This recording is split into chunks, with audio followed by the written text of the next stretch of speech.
Mal intentionné à l'ancienne montagne mongole Walou, Dieu m'avait initié intimé l'ordre de ne plus me faire voir en public, en raison de la mission spirituelle que j'ai. Nul n'ignore que depuis 1988, le grand maître de l'OPH vit en retraite spirituelle. Cependant, le 25 janvier 2002, l'ex-neveu Mpassi Mouzembele, accompagné de sa famille Ndemani Angélique et Tombo Aminata Touré, cherchés par tous les moyens, ils sont allés tôt à 5 heures du matin pour trouver Taïmi, le grand maître de l'OPH, sous prétexte de lui demander pardon. Suivons la scène.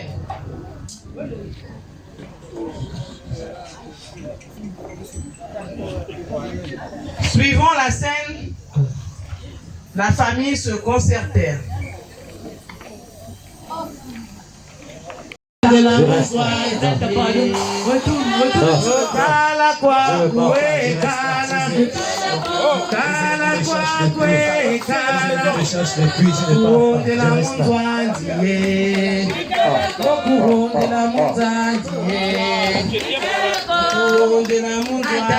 Si tu ne pars pas, ça veut dire que moi aussi je reste avec toi. Je ne veux pas te laisser seul. Non, pas. Non, si tu meurs, c'est comment on lui parle. Non, toi pas. Si je me cherche depuis. Les gars, soyez prêts. Hein. Au moment venu, on déclenche le mécanisme et puis on en termine. C'est bon. On prend l'argent et on fout quand on s'enjaille d'abord. C'est bon. Il est quoi, il est mis. On va l'en finir. Et c'est ainsi que les assaillants qui étaient autour de la maison depuis 18 heures pour faire sur la maison en tôle.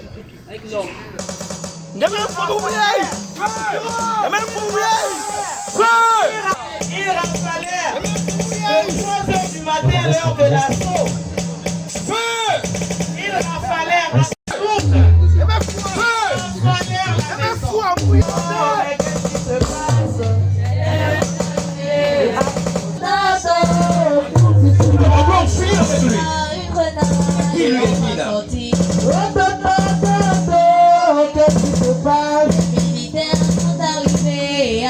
Et c'est ainsi que l'un des assaillants donna la sommation suivante. Arrêtez. Bon, si vous ne sortez pas, messieurs, dames, j'ai découpé la grenade et je vais balancer la grenade tout de suite et je finis avec vous. Vous voulez, papa, Et maman, il tira pour protéger maman Tsela. Atémir prit la balle au bras et il fut touché au bras. Alors, il n'y a pas d'argent pour nous donner. Je n'ai pas d'argent. Chez toi, là, il n'y a rien. Non. Et quand les gens viennent d'enfouir tout ça. Et il priait la tâche. Et il priait tout ce qui était possible de prendre. C'est ainsi que les enfants se jetèrent sur les militaires pour empêcher de protéger leurs bébés. Et c'est ainsi qu'ils pillèrent la maison en tôle. Il était 5 heures du matin lorsqu'ils pillèrent la maison en tôle. Le grand maître de l'opération saigna. Il saigna et il saigna encore.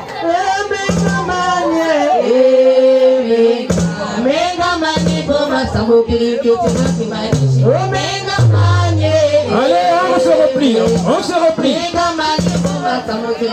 Raison pour laquelle vous assassinez les gens. Moi, j'étais envoyé par Bassi Mouzembele. Il m'a donné de l'argent et j'ai préparé un bataillon avec sa sœur Ndemani Angélique. Ils sont venus. Le jour qu'on est parti, ils ont dit qu'ils allaient demander pardon au grand maître. Nous sommes allés repérer l'endroit pour en faire une caserne de désordre. Voilà pourquoi vous avez vu ce jour-là. Et nous sommes arrivés pour finir avec vous. Moi, Aimé, je ne fais pas la politique, mais je fais la mission que Dieu m'a. C'est une grosse marmite de la sorcellerie. Et cet assaillant pilla le dernier sou qui restait dans la case et s'en alla. C'est la poche du maître, l'argent, toi le maître, donne-moi tout ça. Et c'est ainsi qu'il finit de piller et s'en alla. Et le grand maître de l'OPH, à 6h15, juste après l'attentat manqué, se mit à genoux pour demander pardon. Car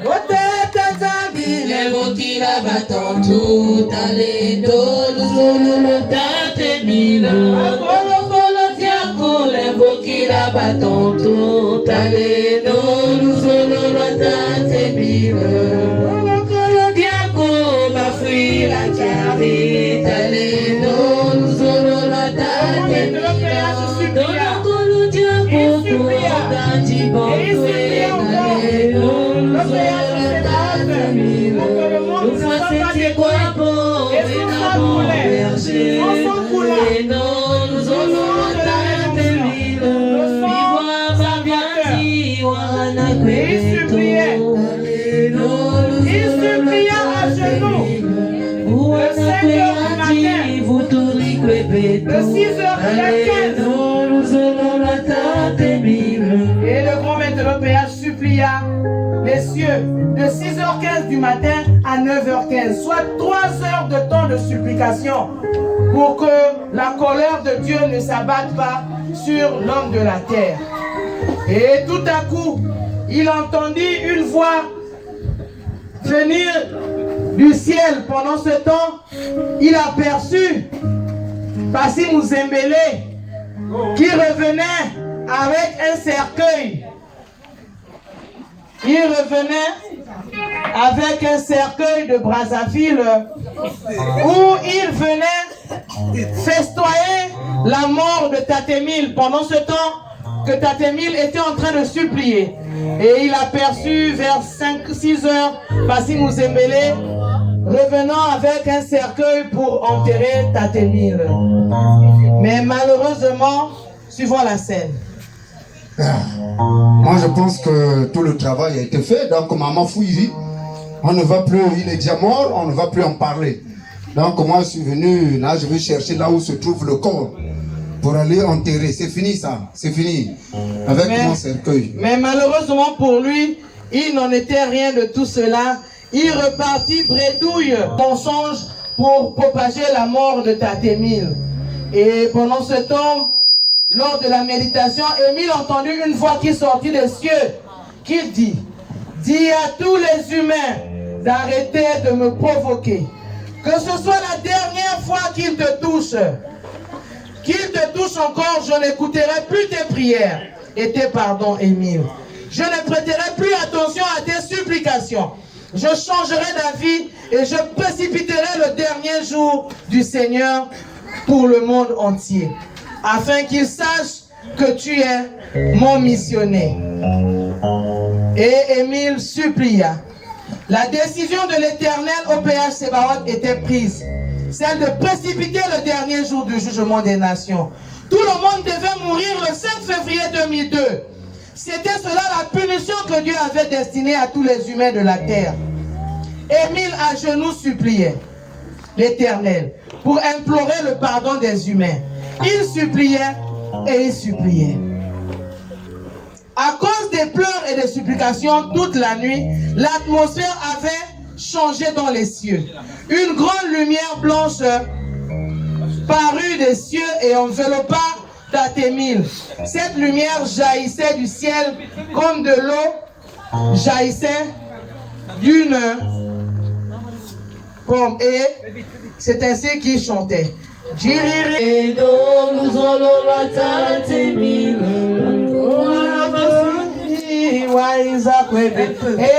l'eau sortit du ciel, et cette lumière mouilla Datémile qui était en train de supplier.